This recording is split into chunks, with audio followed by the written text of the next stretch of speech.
The Iran nuclear deal was one of the most important diplomatic agreements of the 21st century. Its official name was the Joint Comprehensive Plan of Action, or JCPOA. At its core, it was a bargain. Iran would accept major limits on its nuclear program, and in return, the United Nations, the European Union, and the United States would lift or suspend many nuclear-related sanctions. The deal was finalized in Vienna on July 14, 2015, after years of tension and months of intense negotiations. Supporters saw it as a way to prevent a nuclear crisis without war. Critics saw it as too weak, too temporary, or too generous to Iran. To understand why it mattered so much, you have to understand what each side feared. For Western governments and several regional powers, the central concern was that Iran's nuclear program could eventually produce material for a nuclear weapon. Iran insisted its program was peaceful, focused on civilian energy, medicine, and research. But uranium enrichment is a sensitive technology because the same basic process can produce low-enriched uranium for civilian use or, if taken much further, weapons-grade material. The dispute was not simply whether Iran had nuclear facilities. It was whether Iran's fuel cycle activities, its centrifuges, enrichment levels, and stockpiles, could allow it to move quickly toward a bomb if its leaders chose to do so.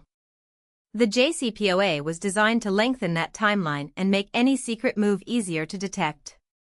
The agreement was negotiated between Iran and a group known as the P5+1, the 5 permanent members of the United Nations Security Council, China, France, Russia, the United Kingdom, and the United States, plus Germany. The European Union also played a major coordinating role. Formal negotiations began after an interim agreement, the Joint Plan of Action, was reached in November 2013. That temporary arrangement opened the door to deeper talks. Over the next 20 months, diplomats worked through highly technical questions about centrifuge numbers, inspections, sanctions, research, and timelines. In April 2015, they agreed on a framework. That framework became the foundation for the final JCPOA, completed in Vienna that summer. The deal's restrictions focused on pathways to nuclear weapons material. One pathway involved enriched uranium. Under the JCPOA, Iran agreed to limit the number and type of centrifuges it operated. Centrifuges are machines that spin uranium gas at high speed to increase the concentration of the uranium-235 isotope. The deal also limited how far Iran could enrich uranium and how much enriched uranium it could keep in its stockpile. These details mattered because a larger stockpile, more advanced centrifuges, or higher enrichment levels could shorten the time needed to produce enough weapons-grade material. The goal was not to eliminate every piece of Iran's nuclear infrastructure, but to tightly constrain it. Another concern was plutonium. A nuclear weapon can be made using highly enriched uranium, but it can also be made using plutonium produced in certain types of reactors. That made the Arak heavy water reactor especially important in the negotiations. Under the JCPOA, facilities such as Arak, Fordow, and Natanz were not simply ignored. They were restricted, redesigned, or repurposed towards civilian and research uses. Fordow, for example, was no longer supposed to function as a major enrichment site under the deal's terms. Natanz remained central but under limits. Arak was to be redesigned so it would not produce significant quantities of weapons-usable plutonium. These changes were meant to close off multiple routes to a bomb. Limits only matter if someone can verify them. That is why the International Atomic Energy Agency, or IAEA, was central to the JCPOA. Iran agreed to more intrusive monitoring of fuel cycle activities related to its nuclear program. Inspectors could track declared nuclear material, monitor key sites, and use verification tools to check whether Iran was staying within the deal's boundaries. The IAEA role was not to decide global politics. Its job was technical: inspect, measure, verify, and report. For supporters of the agreement, this verification system was one of its strongest features.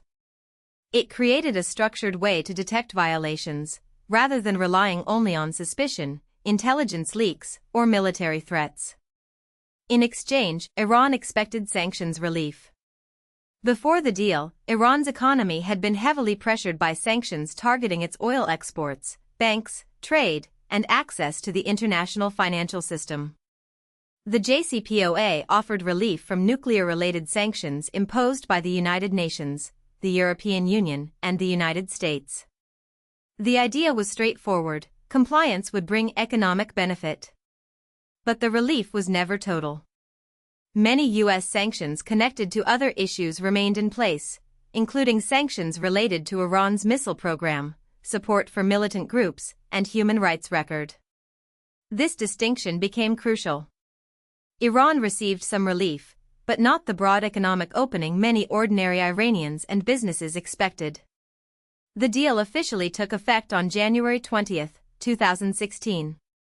For its defenders, this was a major achievement. A potential nuclear confrontation had been converted into a monitored diplomatic framework. Iran's nuclear activities were limited, inspectors had expanded access, and sanctions relief was tied to compliance. But the deal also had built-in political vulnerabilities. Some restrictions were time-limited. Some critics argued that the JCPOA delayed Iran's nuclear options rather than permanently eliminating them.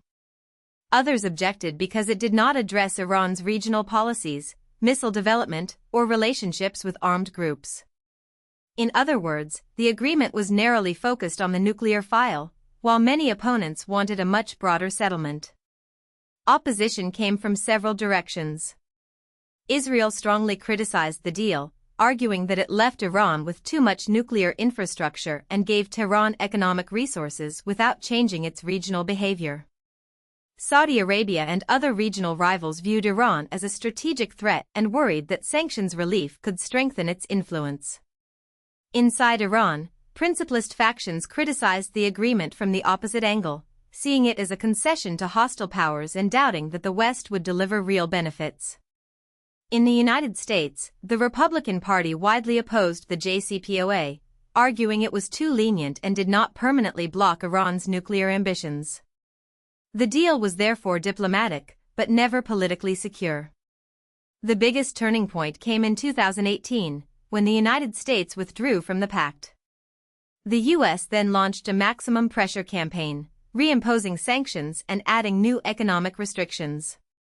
These sanctions affected not only Iran, but also countries and companies doing business with Iran, because many firms feared losing access to the U.S. financial system.